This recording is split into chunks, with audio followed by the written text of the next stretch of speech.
Aleluia! Eu confio no Senhor, amém?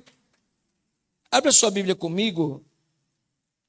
Hoje eu quero pedir para você me dar a sua atenção e não faz dessa palavra uma palavra que você diga assim, eu já conheço essa passagem. O senhor já pregou e um monte de gente já pregou. Eu não sei, pelo menos eu da minha parte, eu posso pregar qualquer mensagem hoje, agora. Depois eu vou ler essa mensagem e eu vou continuar gostando dela como se ela fosse nova agora para mim. É muito gostoso isso da palavra de Deus. A palavra de Deus nunca disse que as palavras do Senhor se renovam a cada manhã, mas as misericórdias do Senhor, sim. Mas eu creio que a palavra, ela é sempre a mesma. Ela é sempre a mesma. A Bíblia é sempre a mesma. Quando você abre a sua Bíblia em Lucas, o Evangelho vai continuar sendo o Evangelho de Lucas, em qualquer hora que você abrir. Mas ela vai falar com você de uma maneira diferente por causa da sua necessidade de hoje. Então a palavra escrita ela vai ser sempre a mesma. Por isso que tem um termo usado que se chama logos e rema. Logos é a palavra escrita, rema é a palavra dizente. Logos é uma palavra que Deus mandou escrever. Rema é quando aquela palavra faz sentido para você hoje. Amém? Por isso que é lindo da palavra do Senhor, você vê histórias que aconteceram na vida de Davi, na vida de Samuel, na vida de Jesus, na vida de outros homens e mulheres de Deus, e você fala, meu Deus, como ela fala para a gente hoje. Acho que é muito difícil, qualquer um de nós aqui, pegarmos a história de Davi, ler a história de Davi, o desprezo de Davi, um moldar da história, da vida dele, até ele ser rei, e a gente não sentir um pouquinho de Davi. Tem um desafio, tem um gigante, tem um leão, às vezes enfrentar os desprezos, né, da família, a falta de crédito das pessoas, e você, mesmo assim, conseguir vencer todos os seus limites. Eu creio que cada um de nós temos um pouquinho desse Davi, amém? Quando lemos histórias de Pedro também, e tantos outros, nós vamos ver um pouquinho que fale conosco, né? Fala aos nossos corações. E essa passagem é uma passagem muito conhecida, e eu tenho um apreço muito grande por ela. É a parábola do filho pródigo, mas eu não quero pregar sobre o filho pródigo hoje, mas eu quero usar o filho que está dentro da casa para falar sobre um tema que é moldando o meu relacionamento com Deus. Diga assim, moldando o meu relacionamento com Deus. A proposta às terças-feiras é nós estarmos ministrando uma palavra que fale sobre a casa do oleiro. E a casa do oleiro, baseado na palavra de Jeremias, capítulo número 18, é o lugar onde Deus quebra o vaso e o refaz segundo a sua vontade. Amém? Diga assim comigo, Deus me quebra, mas me reconstrói. Amém? Deus ele não brinca com você de te quebrar e te joga lá. Não, ele sabe muito bem como trabalhar com a tua vida. Se ele está te quebrando, é para te moldar de novo e você ser segundo a vontade dele. Amém? Por isso eu acho importante nós refletirmos o que é se modelar de Deus. Como é que Deus trabalha com a nossa vida. E eu faço algumas perguntinhas para você. Como é que você se relaciona com Deus? Ou seja, qual a visão que você tem sobre Deus? Você viu pessoas que parece que elas têm que viver dentro de uma prisão? Elas não podem nada. Por quê? Porque Deus não deixa nada. Às vezes nós entendemos que essas pessoas estão erradas. E você acredita que muitas vezes essas pessoas estão certas? Sabe por quê? Porque tem pessoas que elas não sabem viver com a liberdade. Elas fazem da liberdade uma libertinagem. Então, é melhor que ela viva presa a alguma coisa do que ela solta sem saber viver com a sua liberdade. Amém? Querer liberdade sem saber administrar essa liberdade pode ser a sua queda. Todos queremos liberdade. Acho que o sonho do ser humano é independência e liberdade. Sim ou não? Independência e liberdade. O que foi que levou o Adão à queda? Foi justamente independência e liberdade. Porque a proposta foi, olha, se você comer desse fruto que vocês estão doidos para comer aí, ele é bom, vai dar conhecimento para vocês, vocês vão ser igual a Deus, e se eu vou ser igual a Deus, eu vou ser poderoso como Deus, eu vou ser independente, eu vou ser autossuficiente, eu não vou precisar prestar conta a ninguém, eu vou ter controle nas minhas mãos. E todos nós gostaríamos de ter o controle nas nossas mãos, e nós não temos o controle nas nossas mãos. Nós descobrimos que não temos controle da vida, como Jesus disse, você não tem condições de aumentar a sua estatura, você não tem como fazer o seu cabelo crescer pela sua própria vontade, não tem jeito. Quem está entendendo? Então a dependência e essa liberdade é algo que o ser humano tem uma certa dificuldade de lidar com ela. E essa passagem que fala lá em Lucas capítulo 15, se você quiser ir abrindo, pode ir abrindo. Em Lucas capítulo 15, fala justamente desse filho. Esse filho, ele está querendo viver a liberdade. Só que a liberdade tem seu preço, amém? A liberdade, ela vai te levar para um lugar de decisões. E essas decisões são complicadas pela nossa imaturidade. A gente já sabe, como você já conhece bem dessa passagem, a gente sabe que esse filho pródigo, o pródigo não significa o garoto prodígio, o Batman Robin, né? O pródigo é aquele esbanjador, é o gastador. E ele, um certo dia, ele já um jovem, na parábola que Jesus conta, diz que ele decide ir embora de casa, né? Na verdade, ele não começa com o desejo de querer ir embora. Ele começa com o desejo de ser independente, ter liberdade. O pai lhe dá o dinheiro, lhe dá uma parte da fazenda, e o menino ele não vai embora logo de cara, ele fica ali. Mas o pai é um empecilho para a liberdade dele, porque o pai não vai deixar ele dentro de casa fazendo o que ele quiser, né? Existem regras dentro da casa. Me caça, sucaça, mas com minhas regras, né? Então, tem as minhas regras. E assim era o pai. Mas o pai não impede o filho de sair.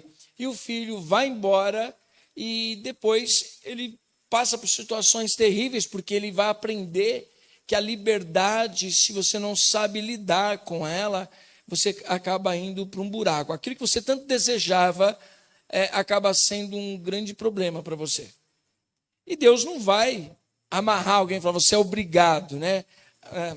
Às vezes nós, como pais, os nossos filhos tomam decisões, querem fazer coisas que a princípio para eles é a melhor coisa que eles vão fazer, não é assim?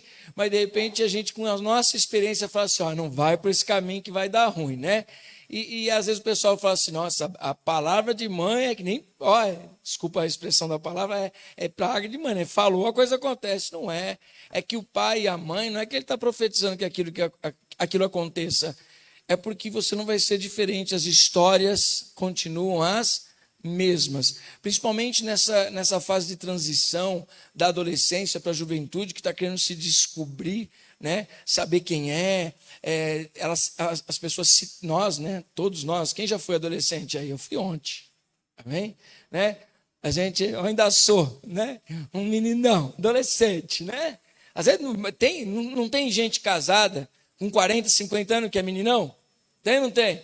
É meninão, é meninona. Eu já pensei em fazer uma tatuagem, meter um brinco aqui assim e vamos lá fazer. Como só cresce aqui assim em volta, faz aquele rabinho aqui, comprar uma moto Harley e vamos curtir aí, né? Meninão. Sabe que isso, não dá para viver isso daí. Não estou nem questionando algum estilo de vida, né? Mas não adianta. A gente chega nos nossos 50 anos, já não é mais a mesma coisa do que aquele quando éramos meninos, com nossos 20 anos. Às vezes, eu e a gente conversa em casa, eu falo assim, só não dá revolta porque eu sou bem resolvido, né? A gente fala, puxa vida, o que a gente faz com 45 anos, se a gente fizesse com 20, a gente estaria bombando, rebentando, né, Lica? Não estaria? Eu falo, meu Deus, pai, mas são as nossas escolhas, são os nossos erros, a nossa história de vida que nos moldaram e nos fizeram ser essa pessoa que nós somos hoje, mais maduras, né? Essa sabedoria que você adquiriu com o tempo, com as suas experiências. E não foi diferente da vida do filho pródigo na parábola. Assim como aconteceu com ele, acontece com a gente. As nossas escolhas levam a gente até o lugar que nós estamos. E colhemos coisas boas ou coisas ruins. A princípio, o menino colhe coisas que para ele são boas, mas são boas enquanto ele tem dinheiro no bolso, né? 500 mil reais é bastante dinheiro? Sim ou não? Sim e não, né? Depende da sua vida. Pega 500 mil reais, deixa de trabalhar e sai para curtir e viver sua vida com 500 mil. Vai embora rapidinho. Tantas pessoas ganharam aí, tem história que ganharam na loteria, pessoas ganharam milhões e hoje são pessoas que não têm nada. Muito dinheiro na mão de uma pessoa, cabeça de vento, ó, vai-se embora. Não adianta ter só dinheiro, porque dinheiro você já ganhou e perdeu, irmão. Você precisa ter oportunidade, mas você precisa ter uma coisa que se chama sabedoria. Não é conhecimento, é sabedoria.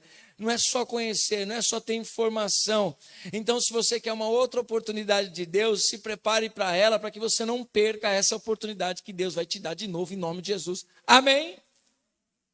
Mas essa parábola aqui diz que o menino, ele vai voltar para casa e eu quero partir desse momento, não o que leva ele para fora. Mas eu quero pegar essa passagem para a gente falar de relacionamento com Deus, quando ele volta para casa. A distância que ele está tendo de Deus, na parábola a gente sabe que o pai é quem? É Deus, né? Eu já disse para vocês em outras ministrações que o que eu fico com mais dó é do pai, não é de nenhum dos filhos. E você já ouviu algumas vezes a minha opinião sobre isso. Por quê? Tanto o filho que vai embora como o filho que está ali, ninguém se preocupa com o pai que está sofrendo pelo filho que foi embora. Porque para o filho que fica dentro, o filho que foi embora é qualquer um. Mas agora é difícil para o pai ver o filho dormindo numa cama, comendo do bom e do melhor, e o outro filho não sabe onde está. Qual é o pai que fica sossegado, não é? Fica preocupado, fala, puxa vida, né? Um está comendo do bom e do melhor, e o outro ali, onde está? E a gente vê que existe essa expectativa no coração desse pai. Mas eu tenho uma frase no livro que eu voltei a ler, e eu queria ler uma parte do que o escritor, ele diz nessa parte do livro, que eu acho muito interessante. Ele diz assim, o escritor é o Brennan Manning. Ele diz o seguinte, ó, sempre é verdade, até certo ponto, que fazemos nossas imagens de Deus. É mais verdade ainda que a nossa imagem de Deus também nos faz. Acabamos nos tornando como o Deus que nós imaginamos. Um dos mais belos frutos de conhecer o Deus que Jesus nos ensina e nos revela é uma atitude compassiva para com nós mesmos. É por isso que a Escritura dá tanta importância a conhecer Deus. Curar nossa imagem de Deus, cura nossa própria imagem. Deus, ele não é alguém criado por nós. Ele é que criou todas as coisas. Paulo, no Areópago, ele traz justamente esse discurso. O Deus que criou todas as coisas e não precisa do homem para existir. Por isso que ali existiam várias estátuas, mas para esse Deus vivo, esse Deus que ninguém conhece, ninguém viu, é a pregação de Paulo. Ele diz assim, é esse Deus aqui, ó, ao Deus desconhecido, é que eu quero revelar ele para vocês. E ele traz aquela pregação falando sobre Deus. Mas por mais que eu fale sobre Deus, eu não defino Deus. Por mais que eu fale do Deus que eu conheço, nós temos um relacionamento diferente. Cada um tem um relacionamento diferente com Deus. Cada um tem uma maneira que o enxerga. Não que você define que ele é dessa maneira. Espero que você esteja entendendo. Você fala com Deus, você se relaciona com Deus conforme você o vê, você o entende. Não que isso seja, tá vendo? Então Deus, na verdade, não existe. Deus é aquilo que você pensa, é aquilo que você acha. Deus é a forma que você der para ele. Então, o panteísmo está certo. Então, tudo é Deus, né? Deus se manifesta em muitas coisas, mas essas coisas não são Deus, embora Deus se manifeste nelas. Então, por isso que existe também um politeísmo, um Deus para isso, um Deus para aquilo, um Deus para aquilo outro. Não, não é isso também que eu estou dizendo. Mas o que eu estou querendo dizer para você é o seguinte, a maneira que você enxerga Deus, a maneira que você o vê, a maneira que você fala com ele, revela muito o seu relacionamento com Deus. Amém? Então, por exemplo, vamos tentar exemplificar isso daí para você. Uma pessoa que olha para Deus e vê Ele como um Deus sentado num trono, olhando para a vida das pessoas e dizendo assim: olha, se você falhar, eu te mato. Não, olha, se você der uma mancada ali, já era, eu te mando para o inferno. Essa pessoa não consegue viver em paz. Porque de uma maneira ou de outra ela vai falhar. As pessoas vão se sentir indignas. E eu tenho conhecido muitas pessoas que dizem que elas se sentiram indignas e hoje não estão mais na igreja. Mas aí eu fiz uma pergunta para a pessoa e disse: mas quando foi que você foi digna? Quando foi que alguém se tornou digno de estar na igreja? Então, se você não quer estar na igreja porque você se acha indigno de estar na igreja, é porque um dia você se achou digno. E se você achou que você era digno por você mesmo, com certeza você cai e você falha. Por quê? Porque nenhum ser humano tem condição de ser perfeito e dizer: por eu ser perfeito, eu estou aqui na presença de Deus e eu mereço estar na presença de Deus. Uma maneira errônea que a pessoa enxergava, então, era a maneira que ela se relacionava com Deus. Uma pessoa que se relaciona com Deus de uma maneira paternal é diferente de uma pessoa que se relaciona com Deus como um servo, como um serviçal. Só que é interessante que nessa parábola, o pai, ele é pai de quantos filhos? 2 filhos. Os 2 têm um grande problema de olhar para ele. O primeiro, que é o filho pródigo que vai embora, você já conhece a história, ele olha para o pai e fala: vou embora, vou viver minha vida, a gente já sabe da história, ele vai viver a vida dele. Só que chega um momento dessa história da vida dele que ele perdeu a referência de pai. Porque quando nós vemos aqui no capítulo 15, versículo 17 ao 19, vamos ler aí comigo? Capítulo 15 de Lucas, versículo 17 ao 19. Vocês estão entendendo o que eu estou falando aqui, amém? Depois, a Elaine sabe, né, irmão? Eu chego em casa, não escuta, eu quero escutar, irmão. Pô, eu quero entender o que eu falei. Vai que eu falei besteira, eu peço perdão depois, né? Até agora, pelo menos, está indo tudo certo, né? Eu não fico em paz enquanto eu não escuto, eu quero escutar, eu quero entender, porque eu quero ouvir o que Deus tem para mim. Eu acredito que a palavra que fala com vocês, ela fala primeiro comigo, tá, gente? Ela fala comigo. O dia que você for pregar uma palavra que não falou com você, não pregue ela. Amém?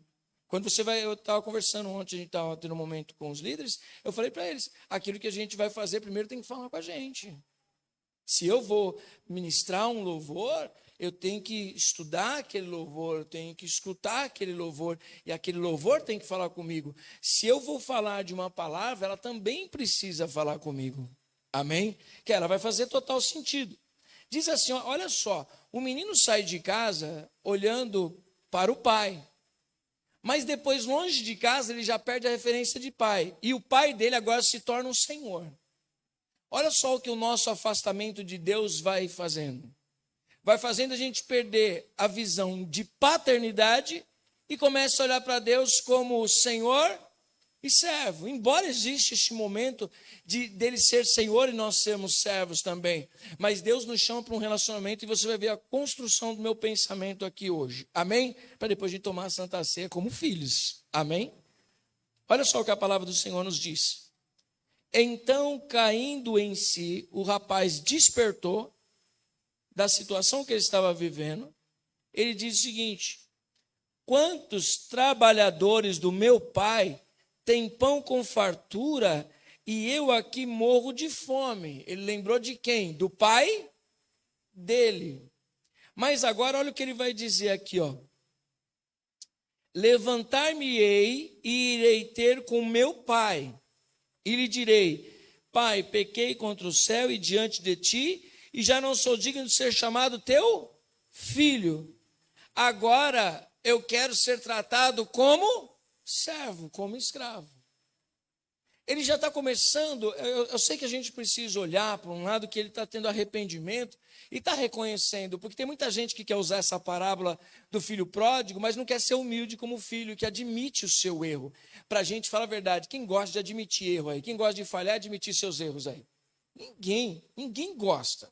Ninguém gosta de admitir os seus erros, ninguém gosta de falhar. Nós queremos acertar sempre, sim ou não? Queremos sempre acertar, mas nós não acertamos sempre. E tudo bem, Deus sabe quem você é. Diga assim, tudo bem, Deus sabe quem você é. Porque parece que a gente é uma surpresa para Deus. A gente fala assim, puxa, Deus, olha, não acredita mais em mim, ó, não falei com Deus.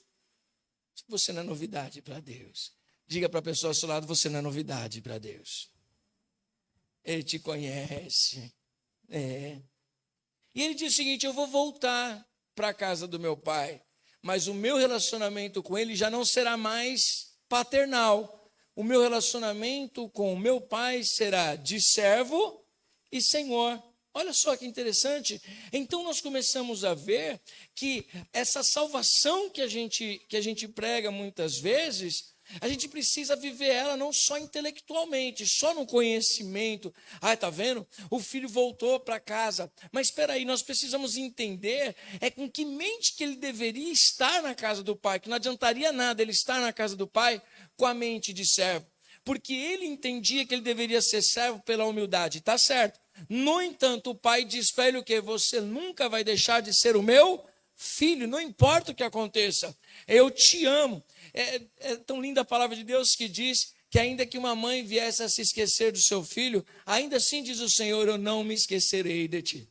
Eu te tenho gravado na palma das minhas mãos. Ou seja, se nós como pais e mães falhamos, meu amigo, minha amiga, nós não somos o parâmetro para Deus, porque Deus ele não deixa de ser pai. Todos aqueles que realmente se arrependem e em Cristo voltam para casa são filhos de Deus. Amém? Olha só então que interessante. Nós falamos dentro da igreja, intelectualmente, nós pensamos assim, não, Deus nos salvou, glória a Deus, em Cristo nós somos feitos filhos, e ó, que bênção, nós tomamos da Santa Ceia, eu desfrutei da salvação que há em Jesus Cristo. Então nós conhecemos esse linguajar, fica na nossa mente, mas agora eu quero fazer uma pergunta para você, qual a verdadeira experiência que você tem com tudo isso que você está dizendo? Será que nós não estamos dentro da casa do Pai, mas com a cabeça de servo falando que Deus é Pai? Porque o meu foco não é, como disse para você, só contei como enredo da história, o filho pródigo que foi embora, mas o meu foco hoje é o filho que está dentro. Porque esse filho que está dentro, ele tem um relacionamento de servo, ele não tem um relacionamento de pai e filho. Ele mesmo estando dentro, sendo obediente ao pai, cumprindo todas as coisas, ele não consegue ter um relacionamento de coração com o pai. Ele tem um relacionamento de senhor e servo. E ele vai mostrar isso para nós na passagem que nós vamos ler agora. Versículo 25 ao 31 diz assim, ó. Ora, o filho mais velho estava no campo, e quando voltava ao aproximar-se da casa, ouviu a música e as danças, chamou um dos criados e perguntou-lhe o que era aquilo.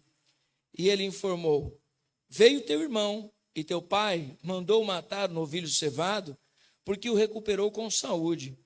Ele se indignou e não queria entrar. Saindo, porém, o pai procurava conciliá-lo. Mas ele respondeu ao seu pai, há tantos anos que te sirvo sem jamais transgredir uma ordem tua, e nunca me deste um cabrito sequer para alegrar-me com os meus amigos. Vindo, porém, esse teu filho, que desperdiçou os teus bens com meretrizes, tu mandaste matar para ele um novilho cevado. Então ele respondeu ao pai, meu filho, tu sempre estás comigo, tudo o que é meu é teu. Entretanto, era preciso que nos regozijássemos e nos alegrássemos, porque esse teu irmão estava morto e reviveu, estava perdido e foi achado. Amém? Nós precisamos trocar a nossa mente, nós precisamos mudar a nossa maneira de se relacionar com Deus. Por quê? Transformar a nossa maneira de fazer para Deus, para estar com Deus. Porque esse rapaz que está em casa, ele representa aquele tipo de pessoa que está dentro da igreja. E ele está fazendo as coisas simplesmente por trabalho e tem mente de servo. Então ele trabalha, ele está sempre correndo, ele está sempre fazendo as coisas, mas ele não está ligado à paternidade de Deus. Ele não está ligado ao coração de Deus.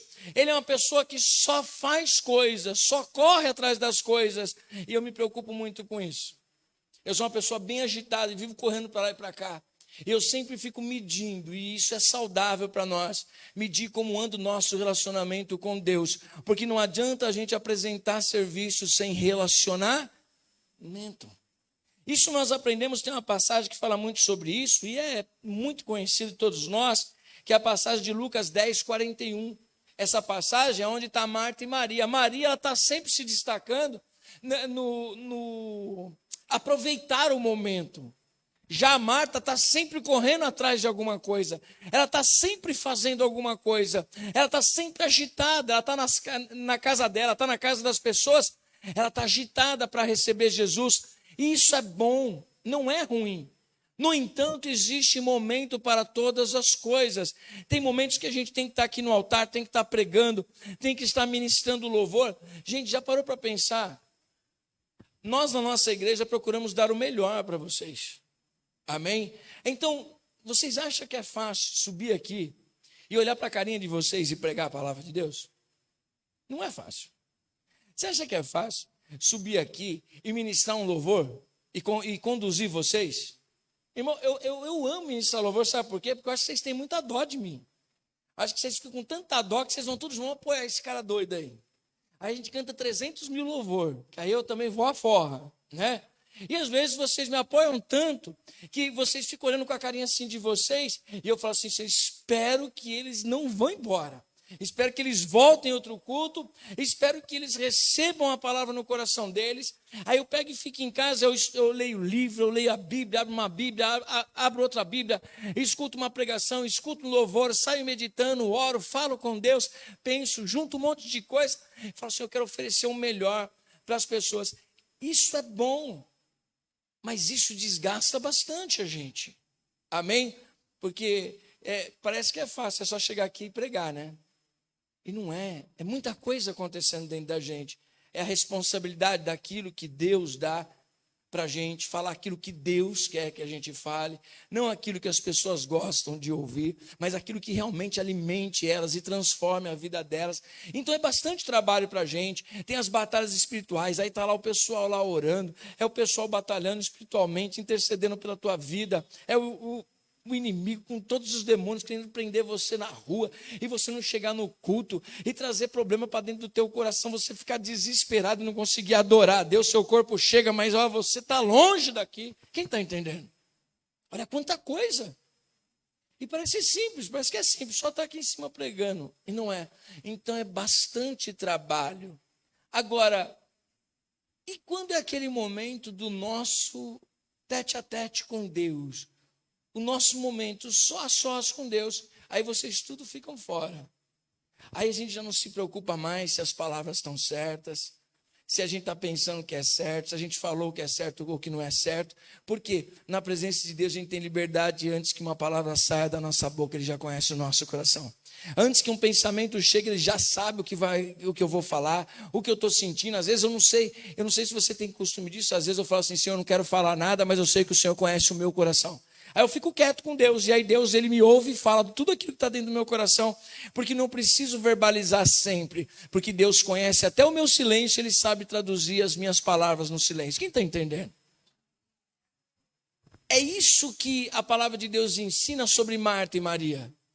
É importante sempre estarmos nesse trabalho, nessa correria, e fazermos, mas não podemos dispensar algo que é imprescindível para nós, que é sentar para ouvir a Deus, é descansar em Deus, é desacelerar, é você parar realmente. Não é só aquele negócio de você ter um tempo, é você ter um tempo com qualidade. Às vezes nós não estamos cultivando esse tempo com qualidade. Talvez faz tempo de verdade aí, reflita você. Quanto tempo faz que você não tem um tempo de qualidade com as pessoas que você ama? Não é só tempo. É um tempo de qualidade. Aquele tempo de você ficar de boa, sem ter que resolver nada. Você tem tanto pensamento que você não pensa em nada. Alguém já passou desse negócio assim? Tem tanta coisa para pensar que você fala, não vou pensar em nada. Eu vou desfrutar desse momento, eu vou ver passarinho, eu vou olhar para o céu, vou relaxar um pouquinho, porque estou sempre tendo que fazer alguma coisa, sempre tendo que resolver alguma coisa. E aí nós começamos a deixar de confiar e descansar em Deus de muitas coisas. É isso que mostra o relacionamento da Maria com Deus. Deus não está à procura de serviço, Ele está à procura de relacionamento. Confie, descanse, desfrute da presença de Deus. Às vezes as pessoas vêm na igreja e não conseguem desfrutar da presença de Deus. Eu falo que não tem coisa mais gostosa quando a gente consegue pregar a palavra e desfrutar dela. Tem muitas vezes que nós ficamos numa pressão tão grande aqui para poder dar conta do recado, amém? Que às vezes a gente não consegue desfrutar de toda aquela palavra que a gente está pregando. Às vezes tem ministrações que eu desfruto quando eu escuto. Como que ela ficou? Porque a pressão está muito grande. Ou seja, nós precisamos parar para ouvir Deus. Nós precisamos parar para descansar e falar, Senhor, o Senhor está no controle. Foi isso que Jesus ensinou quando ele está deitado no barco e dormindo. A tempestade está acontecendo e Jesus está dormindo. E os discípulos deviam fazer o quê? Dormir. Dorme também. Mas como eu vou dormir? O barco vai afundar. Não é assim que você vai morrer. Descanse. Descansa. Quem cuida de você não dorme. Amém? Descansa em Deus. Amém? Outra coisa que nós aprendemos aqui, ó. Não faça por recompensa. O servo trabalha pela recompensa, o funcionário trabalha pela recompensa. Ele trabalha e fala assim, tá vendo? Agora o senhor tem que me dar alguma coisa.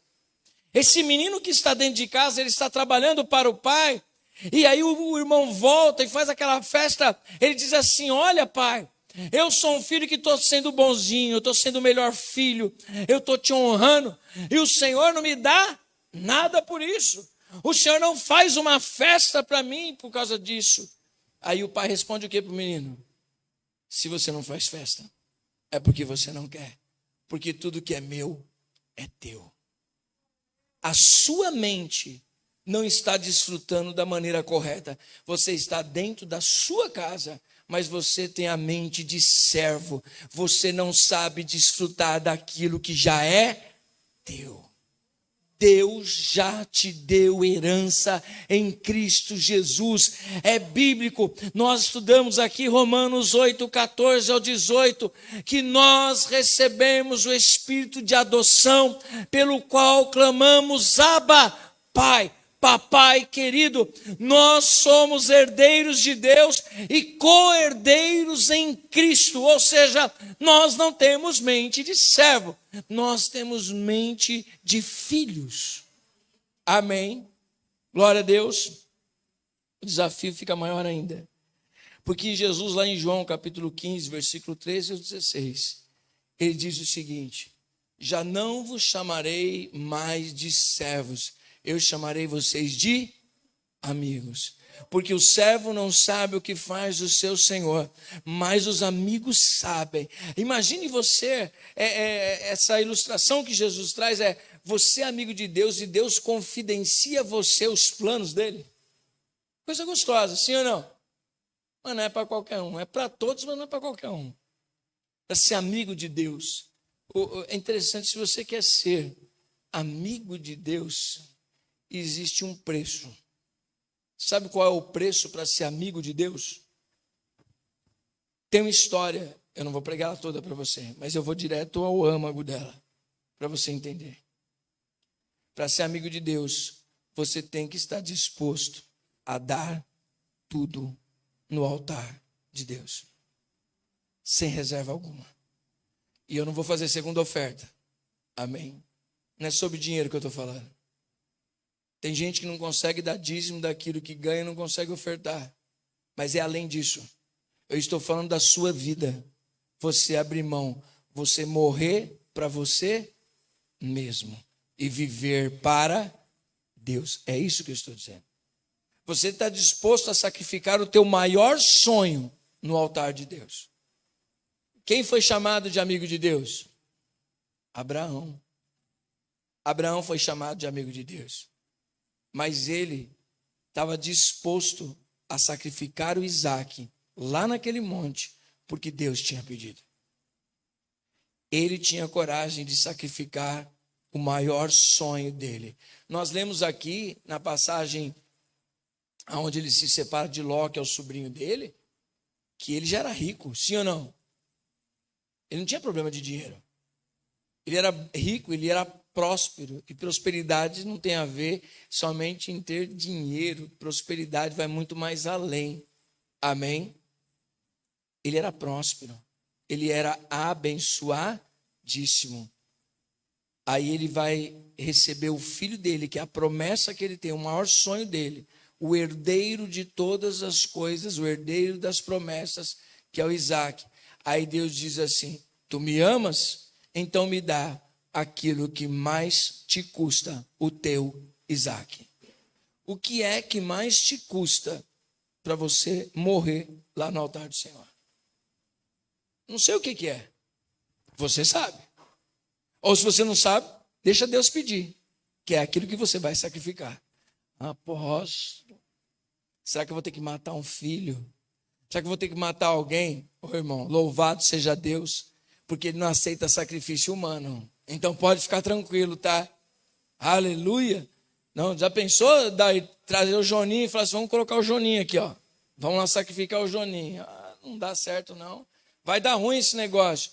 Mas é alguma coisa que para você é muito importante, que custa a tua vida, você sacrificar. Se você quer ser amigo de Deus, você tem que estar disposto a sacrificar tudo para Deus. Quem está entendendo, diga glória a Deus. Se você quer ser amigo de Deus, você tem que sacrificar tudo. Jesus disse que vocês serão os meus amigos se vocês fizerem aquilo que eu vos mando. Amar um ao outro. E lê lá a passagem, irmão. Aí o pessoal pensa que sou eu que estou inventando história aqui, né? A minha palavra não tem destino, a não ser todos nós. A palavra que eu prego, a palavra que Deus nos deu no domingo, a palavra que Deus está nos dando hoje, tem destino, sim. E o primeiro destino é meu, é para mim e para todos aqueles que têm ouvidos para ouvir o que Deus está dizendo às igrejas. O que Deus quer de você é que você seja amigo dele. Todas as histórias que nós vemos aqui, essas partes dessas histórias de Lucas, do filho pródigo, é a paternidade que precisava ser restaurada. É tão interessante que o diabo ele trabalha justamente para tirar essa paternidade de você, tirar essa mente de filho. Se você se lembra lá em Mateus capítulo 4, acho que é o versículo 3, que diz, naquela tentação de Jesus, a primeira coisa que Satanás disse para Jesus é o quê? Se tu és o filho de Deus, faça isso aqui. Ele coloca em jogo a filiação de Cristo. Porque o filho, ele tem direito a todas as coisas. Ele tem autoridade, ele tem poder, ele tem herança, ele reina, ele é herdeiro. O céu é nosso, foi conquistado por Cristo. Deus nos entregou na pessoa de Jesus Cristo. Então você é trilhardário, irmão. Você que perde a noção disso, você é trilhardário, você tem muito. Lá no céu é tudo nosso. Diga assim: o céu é teu. Amém? Porque Cristo conquistou para nós. Só que nós precisamos desfrutar disso aqui, ó. A nossa mente precisa se relacionar com Deus dessa maneira, como filhos de Deus. E hoje, mudando a nossa mente dessa maneira, nós vamos tomar a Santa Ceia do Senhor. É entendendo a sua paternidade. É entendendo que eu e você nos tornamos filhos. Então, estando dentro da casa de Deus, não olhe para Deus como um senhor e você o servo. E não haja isso com desrespeito. Não é denegrindo essa imagem, porque sim, ele é senhor e nós somos servos. Mas o que Deus mais quer é te levar a um relacionamento que você é filho, herdeiro e co-herdeiro em Cristo Jesus. Amém? Eu quero convidar você a se colocar de pé nesse momento. Ministério de Louvor, vir aqui que nós vamos estar adorando ao Senhor.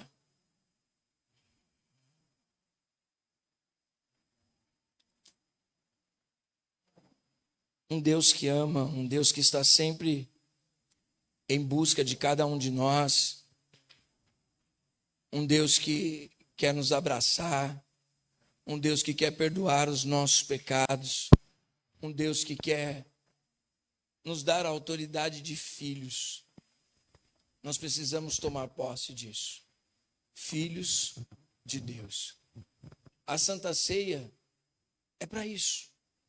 É para você trazer à memória tudo aquilo que Cristo fez por você.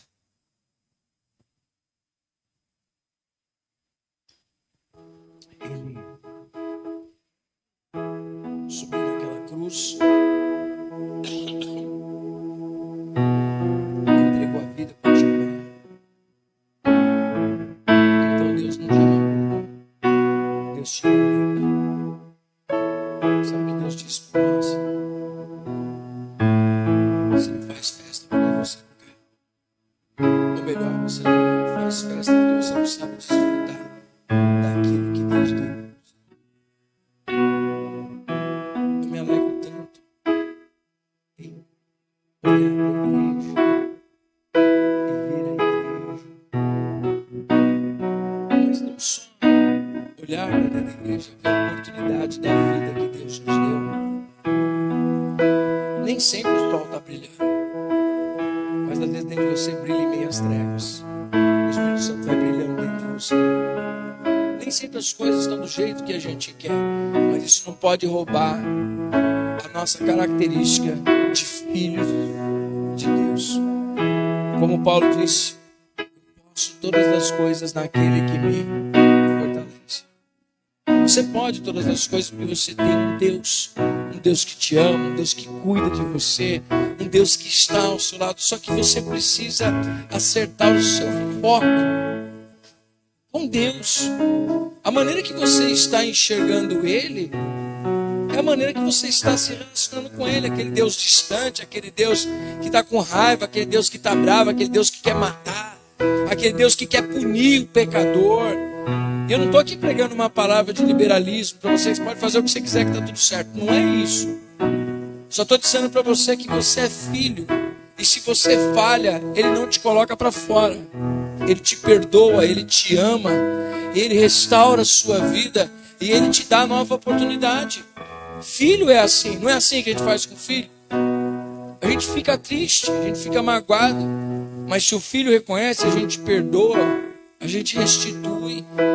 Deus, Ele é muito melhor. Se nós somos maus e sabemos dar boas coisas aos nossos filhos, Deus é melhor ainda do que a gente. Ele sabe dar o Espírito Santo para os filhos dele, para moldar, para sermos conforme o caráter de Cristo, restaurarmos a semelhança. Se olharmos para Gênesis, quando o homem foi criado, ele foi criado à imagem e à semelhança de quem? De Deus. Essa imagem e essa semelhança foi descaracterizada, foi desfigurada. E em Cristo, nós somos agora, voltamos a ser a imagem de Deus. Então o trabalho do Evangelho, o trabalho do Espírito Santo de Deus, sempre, todas as vezes, vai ser para te moldar segundo a imagem de Deus. Quanto mais desfigurado você estiver da imagem de Deus, mais satânico você vai ser. Mais longe você vai estar.